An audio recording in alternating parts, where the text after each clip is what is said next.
তালের ফুলুরি তো আমরা সব সময় তৈরি করি, তবে এই পিঠেটা একবার বানিয়ে দেখতে পারেন। একদম নরম তুলতুলে, মুখে দিলেই মিলিয়ে যাবে, আর স্বাদও হয় একদম অন্যরকম। এখানে আমি 1 কাপ জলের মধ্যে দিয়ে দিয়েছি গুঁড়ো দুধ, হাফ কাপেরও একটু বেশি, আর তার সঙ্গে দিয়ে দিলাম কিছুটা নারকেল কোড়ানো আর বাতাসা। ক্ষীরটাকে এইভাবে তৈরি করে নিতে হবে। ক্ষীরটা একদম শুকনো শুকনো হয়ে গেলে তুলে নিলাম, আর দিয়ে দিচ্ছি তালের পাল্প।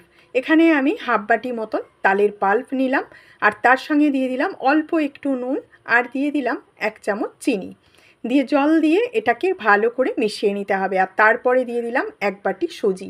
সুজিটা দিয়ে এইভাবে নেড়ে চেড়ে ডো তৈরি করে নিতে হবে। তার সঙ্গে আমি 2 চামচের মতন ময়দা দিয়েছি, যাতে খুব ভালো বাইন্ডিং হয়। ডোটা তৈরি হয়ে গেছে, একটা থালার মধ্যে তুলে নিলাম। এখন ঠান্ডা করে নেব। ঠান্ডা করে নেওয়ার পর এই ডোটাকে একটু ভালো করে মেখে নিতে হবে। মসৃণ করে মেখে নিয়েছি, আর এর থেকে 4টে লেচি তৈরি করে নিয়েছি। অল্প অল্প করে ময়দা দিয়ে বেলে নেব, তবে খুব বেশি পাতলা না, আবার খুব বেশি মোটাও না। এখন একটা কৌটোর ঢাকনা দিয়ে এইভাবে গোল গোল করে কেটে নিচ্ছি।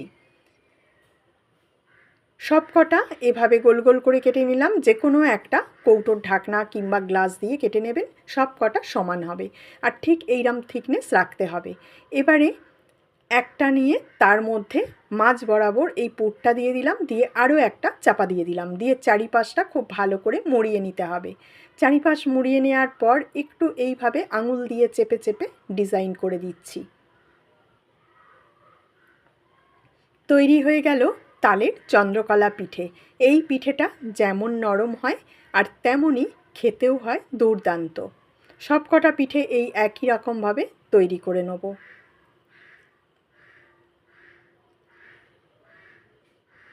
পিঠেগুলো তৈরি করে নেওয়ার পর একটা ছিদ্রযুক্ত থালার মধ্যে একটু ঘি ব্রাশ করে নিয়ে যে কটা ধরবে সেই কটা সাজিয়ে দিলাম। আর ওদিকে আমি জল গরম করে নিয়েছি, জলের ওপর বসিয়ে দিয়ে এটাকে 7 থেকে 8 মিনিট ভাপাবো, তাহলেই তৈরি হয়ে যাবে। পিঠেগুলো ঠান্ডা হয়ে যাওয়ার পর জালি থালা থেকে তুলে আমি একটা প্লেটের মধ্যে সাজিয়ে নিচ্ছি, আর এর ওপর থেকে দিয়ে দিচ্ছি কিছুটা ড্রাই ফ্রুট। ইচ্ছা মতন ড্রাই ফ্রুট দিয়ে সাজাতে পারেন, আবার না সাজালেও কোনো অসুবিধে নেই।